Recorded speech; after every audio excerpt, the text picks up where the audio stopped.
Selamat sore Pak. Selamat sore. Terima kasih atas kesempatan yang diberikan kepada kami untuk waktu dan harinya dalam kegiatan wawancara ini.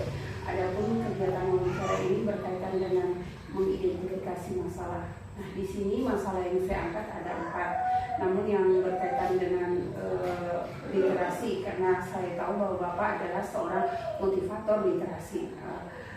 Menurut Bapak, bagaimana cara mengatasi rendahnya literasi siswa-siswi kita yang sekarang berada di tingkat SD?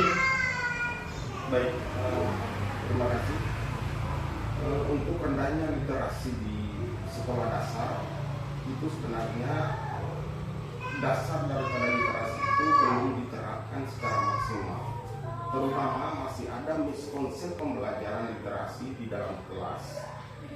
Kadang guru masih menggunakan metode-metode yang miskomunikasi dan miskonsep pada penerapan pembelajaran literasi, sehingga apa yang diinginkan siswa, apa yang diminati siswa itu tidak tercapai dalam proses pembelajaran itu sendiri. Karena kita tahu bahwa literasi adalah konsep yang bisa menanamkan pemahaman terhadap numerasi, sehingga ketika dasar literasi itu sudah diterapkan secara maksimal, maka numerasinya siswa dapat memahami secara jelas. Kemudian pertanyaan yang kedua, bagaimana dengan sarana dan prasarana yang ada di sekolah-sekolah sekarang, seperti ada perpustakaan maupun pojok bacaan yang ada di setiap kelas?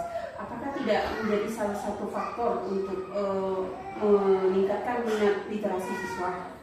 Baik, sebenarnya perpustakaan maupun pojok baca atau apapun jenis media yang digunakan untuk taman baca anak-anak di sekolah itu sangat penting, mendorong minat siswa agar siswa itu senang membaca dan juga siswa dapat mengetahui sesuatu yang memang belum terinformasikan kepada mereka. Tetapi pertanyaannya kembali, apakah pengelolaan perpustakaan atau pojok baca tersebut secara maksimal, atau itu hanya sebuah pajangan bahwa menandakan sebuah sekolah itu memiliki sarana yang lengkap, tetapi dalam pengelolaan manajemennya untuk mengatasi semua itu masih di luar konsep yang sebenarnya. Baik Bapak, ini berkaitan dengan buku. Untuk mendorong ketertarikan siswa dalam literasi, buku-buku yang bagaimana yang bisa membuat siswa itu tertarik? Nah, kalau jenis buku bacaan yang membuat siswa itu termotivasi untuk minat membaca adalah buku bermutu untuk anak. Jenis buku bermutu untuk anak yaitu buku yang dibaca oleh anak, bukan oleh orang dewasa. Yang kedua, buku yang menarik dengan tulisan yang besar, dengan gambar-gambar yang cukup menarik bagi anak-anak. Baik gambar itu adalah foto maupun gambar itu adalah karikatur dan lain sebagainya, tetapi sangat menarik bagi siswa untuk siswa senang melihat. Ketika mereka baru melihat judul, mereka sudah senang sekali, berarti mereka kepingin untuk membaca isinya agar mereka tahu apa informasi yang terkandung dalam buku itu. Jadi buku itu harus yang menarik, harus yang bergambar yang cukup jelas dan berwarna yang cukup menarik. Itu buku yang bermutu untuk anak. Baik Bapak, yang terakhir, bagaimana dengan teknologi yang berkaitan dengan minat baca siswa sekarang? Anak-anak itu lebih suka dengan bermain HP daripada minat membaca. Bagaimana caranya atau bagaimana cara mengatasi hal ini?